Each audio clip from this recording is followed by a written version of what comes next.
Алексей прокурор, скрипят приютские ворота. Читает Ануфриев Максим.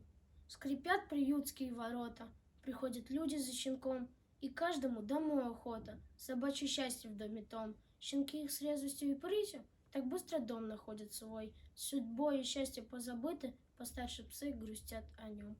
И сердце бьется чаще в стужу, когда ворот послышит стон. А вдруг за мной? А вдруг я нужен? Но остается снова он. И снова вьюга, снова стужа, но не на улице, в душе. Он снова никому не нужен. И не понять ту боль тебе. Нет, не понять, как сердце бьется, когда калитка та скрипит. Душа его навстречу рвется. Он так давно один сидит. Он ждет тебя, а ты уходишь, забрав забавного щенка. И лишь калитка вслед проплачет, как ждал и верил пес в тебя.